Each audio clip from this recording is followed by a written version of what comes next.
m'appelle Émilie, j'ai 32 ans, je suis responsable régionale à la région de Lyon depuis 4 ans. On est une association nationale avec 3 échelons, un échelon national avec une équipe de salariés et son conseil d'administration qu'on appelle le comité directeur chez nous. Après on a l'échelon régional avec une équipe régionale élue au congrès et puis souvent accompagnée par un ou plusieurs professionnels. Et après, on a un 3e échelon qui est le groupe local, les structures locales.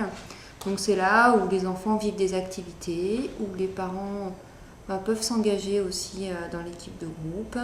Nous, l'échelon régional, on a à charge de mettre en œuvre, piloter un projet d'action régionale qui s'inscrit bien sûr dans les priorités nationales, mais on a quand même matière selon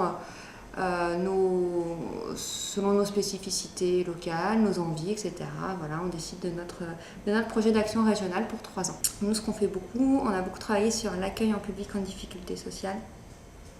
Donc on organise des séjours à Ranchal, qui est notre lieu local dans la vallée d'Azergues. On a un groupe spécifique où les enfants sont envoyés par les assistantes sociales à Lyon 1er.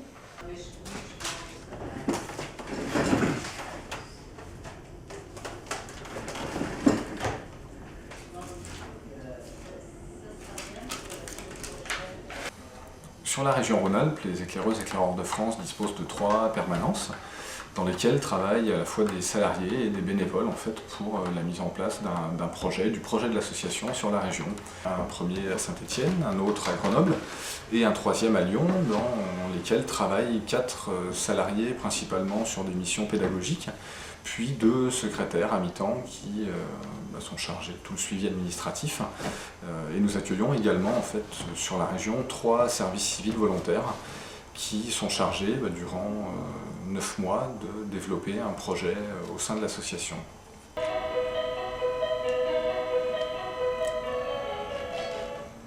Éclaireuse éclaireur de France, bonjour. Oui.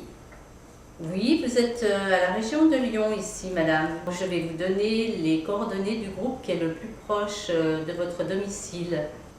Voilà, et puis si vous le souhaitez, je peux vous adresser une petite plaquette des activités des éclaireurs de France. Donc on a un certain nombre de bénévoles engagés dans l'association qui réfléchissent à un projet particulier à développer sur la région et s'appuient donc sur des salariés comme moi pour les accompagner dans la mise en œuvre de ce projet. Et également développer d'autres actions du type de la formation BAFA, des séjours de vacances, et puis également on est là aussi pour vraiment soutenir et accompagner les groupes locaux, soit par l'intermédiaire de formations à destination des animateurs, soit dans le cadre d'organisation de formation BAFA également, soit sur des propositions de séjour qu'on peut faire également aux adhérents de la région, ou encore sur je dirais, un accompagnement plus technique ou administratif en fait, des parents bénévoles dans leur mission au quotidien. Donc en fait tout ce que j'appelle week-end tremplin, formation continue, c'est ouvert plus en interne et pour plus approfondir les méthodes du scoutisme, notre projet. C'est plus aussi des formations militantes. Ça permet à chacun de réfléchir sur son engagement parce qu'en fait la formation ne s'arrête pas quand on a fini le BAFA. Elle continue, on se forme tout le temps en fait. Alors du coup, effectivement, la région elle a aussi à cœur d'organiser des activités pour les enfants. Donc ils en vivent principalement au sein de leurs groupes locaux, que ce soit dans les groupes locaux en ville ou plus en milieu rural.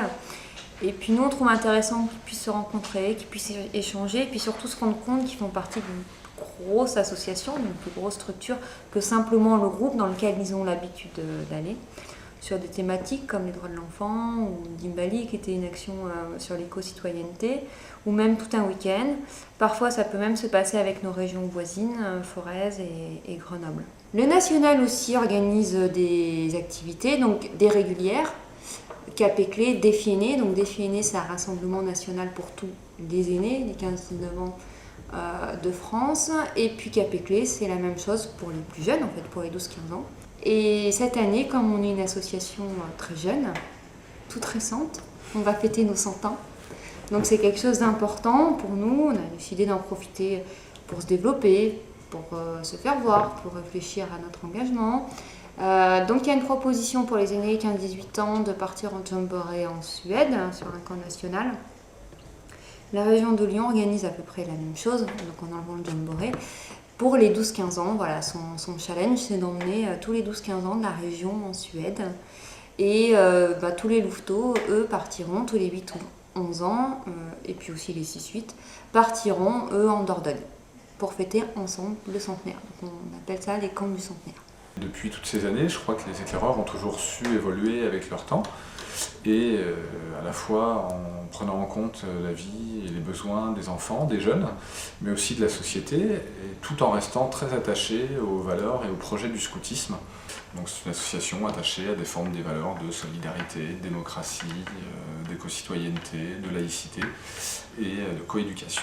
Et du coup, je pense que moi, sa proposition pédagogique aujourd'hui est toujours très pertinente pour les enfants, tout simplement pour les accompagner à grandir.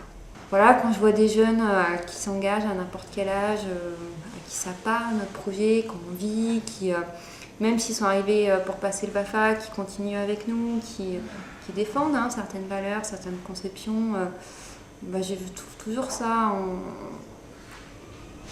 incroyable presque. C'est ce qui fait la force de l'association, c'est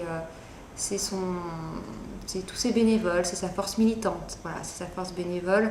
En tout cas, ça, il faut qu'on le garde.